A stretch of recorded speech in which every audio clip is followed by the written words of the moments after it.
I'm a tennis player as well. Definitely not great, but I love to play, and I watch often, and I got to see Alcaraz play last year in the Barcelona Open, and you could if you just looked at him during a point, you would have no idea if he's winning or losing. That guy has a Right. smile on his face.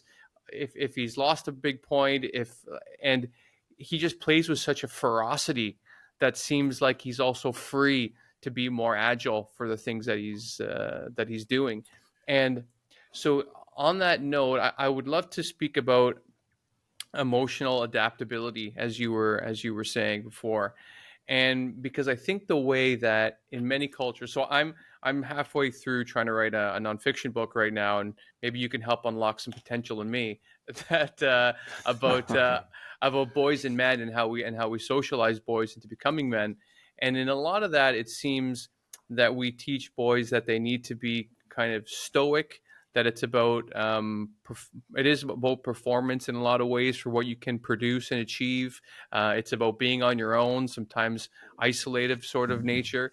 And what I found in the things I've read and the research I've done is that it seems like those people that are kind of trying to promote more of traditional masculinity, and they're saying that you can't have this softness to you, it seems like those people are more fragile because they don't have that emotional adaptability. And I kind of connected to what you're saying is like, if you're good to yourself and you are good to others, and you have some of that softness, goodness to you, you have more resilience in your day-to-day life. Can you see that as well, or what would you say about these Yes, I would dynamics? say you're pretty much on the mark there. That our best competitors. There is a kind of an ethos out there that to be really good, you have to be ruthless. A ruthless Right. life taker. You're only about yourself.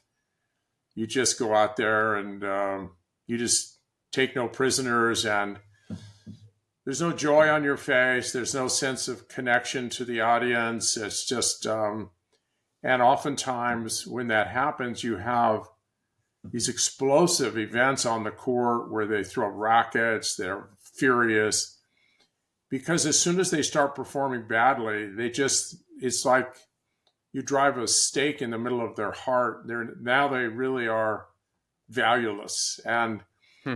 I can point to all kinds of players, but your point of Alcaraz, he spent a lot of time around a lot of the players that Rafa Nadal was an example of great Yeah. joy, great intensity, great effort, great attitude, and he learned a lot from Rafa.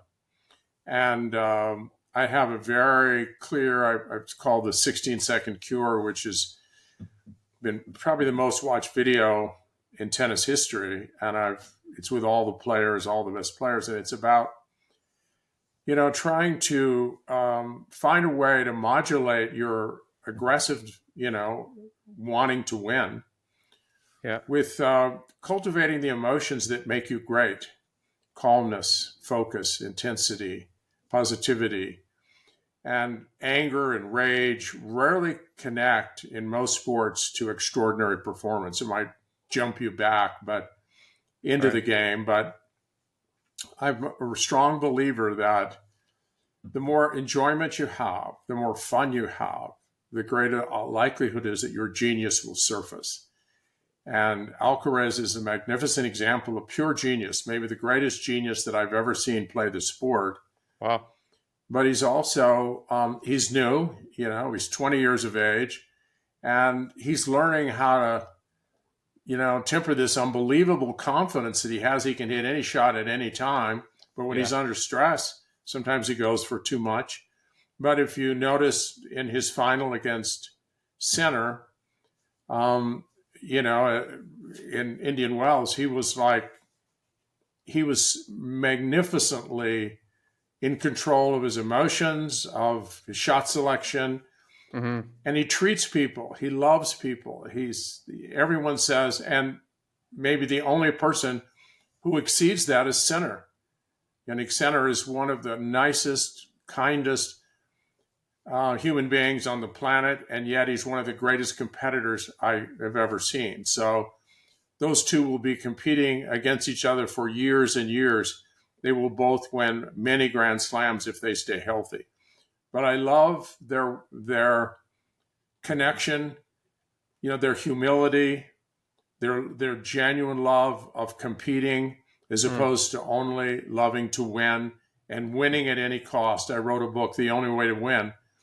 And the only way to win is to win with character.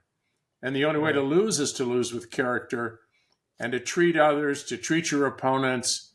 And there's just an ethos there that I think not just helps you present yourself better, but actually makes you feel better about yourself in the long run as a human being.